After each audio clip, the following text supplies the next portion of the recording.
Ah, o Louvre. É muito mais do que um museu, né? É um verdadeiro monumento, um palácio que é o coração de Paris.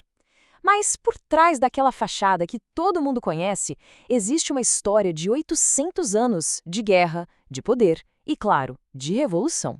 Então vamos juntos desvendar como é que uma fortaleza medieval acabou se transformando no maior templo da arte do mundo. Para a gente ter uma ideia do tamanho do Louvre, imagina só o seguinte: se alguém decidisse passar só 30 segundos na frente de cada obra de arte, sem parar para comer, sem parar para dormir, levaria 100 dias para ver tudo. É uma escala que a gente mal consegue conceber, né? Então, a grande pergunta é: como isso aconteceu?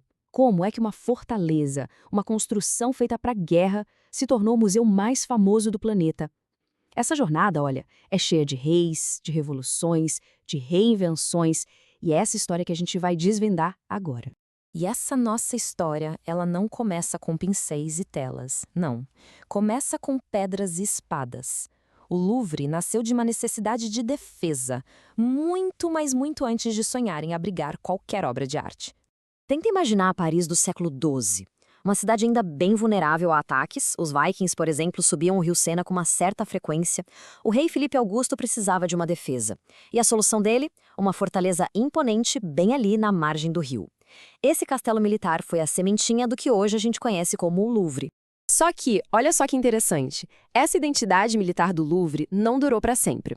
A grande virada mesmo começou lá no século XIV com o rei Carlos V.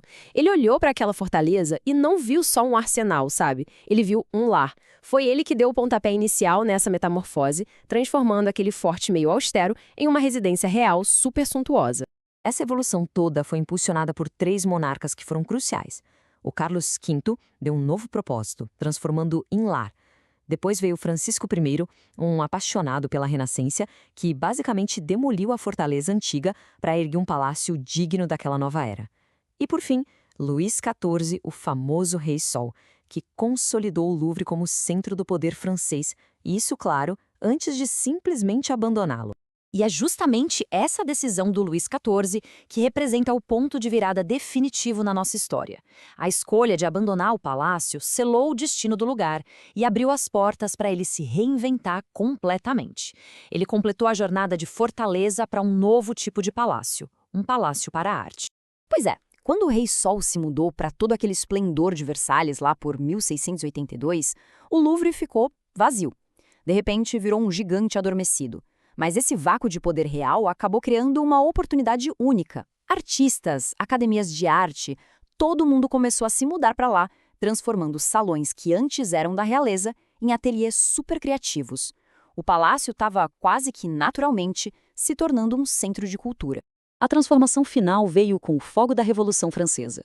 Em 1793, os revolucionários, naquela ânsia de apagar os símbolos da monarquia e devolver o patrimônio ao povo, declararam oficialmente o Palácio do Louvre um museu público. A Casa dos Reis, a partir daquele momento, pertencia a todo mundo. A partir daí, o Louvre entrou numa nova fase, uma era de expansão tanto na sua coleção quanto na sua arquitetura que foi moldando a instituição que a gente conhece hoje. Napoleão Bonaparte viu o Louvre como um grande troféu para o seu império. Para ele, a conquista não era só militar, era também cultural. Seus exércitos, que varreram a Europa e o Egito, não traziam de volta só vitórias, traziam também obras de arte de valor incalculável. O acervo do museu explodiu. Por um tempo, ele foi até renomeado em homenagem a ele, Musée Napoléon. Se Napoleão I encheu o museu de obras, foi o sobrinho dele, Napoleão III, quem deu a aparência que a gente reconhece hoje em dia. Ele supervisionou a construção daquelas grandes alas que finalmente uniram o Louvre ao Palácio das Tulherias, criando aquele complexo gigantesco que a gente vê lá. E claro, nenhuma história do Louvre estaria completa sem esse episódio que parece coisa de filme. Em 1911, a Mona Lisa foi simplesmente roubada, tirada da parede. O mundo entrou em choque. Por 2 anos, ninguém sabia dela, até que foi recuperada na Itália. O escândalo e toda a publicidade em cima disso transformaram a pintura de uma obra-prima num ícone mundial. Agora, vamos dar um salto no tempo, para o século XX, para a gente ver a mudança mais visível e, sem dúvida, a mais controversa na paisagem de séculos do Louvre. O ano é 1989. O então presidente François Mitterrand lançou o projeto Grand Louvre, uma modernização gigantesca do museu. E bem no centro de tudo, uma nova e ousadíssima entrada.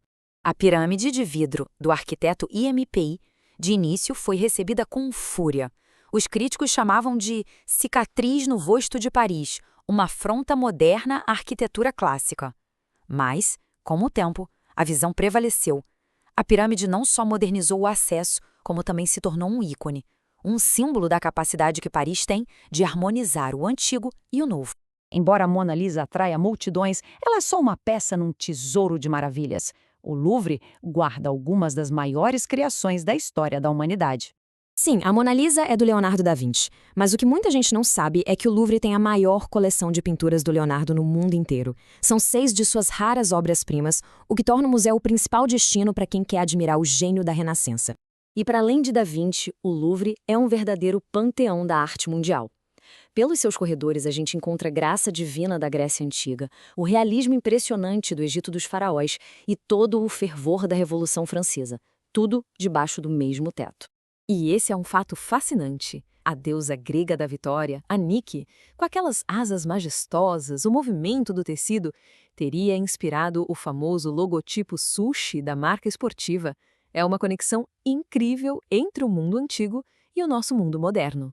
A profundidade histórica do acervo é uma coisa que impressiona demais. Aqui a gente tem o Código de Hammurabi, um dos primeiros textos de lei da humanidade com quase 4.000 anos de idade. Ao lado dele, a beleza atemporal da Vênus de Milo e o realismo vívido do escriba sentado. Visitar o Louvre é literalmente fazer uma viagem no tempo. No total, a coleção do Louvre passa de 480 mil obras de arte e artefatos. Um número de cair o queixo que reflete séculos de coletas, de conquistas e de curadoria.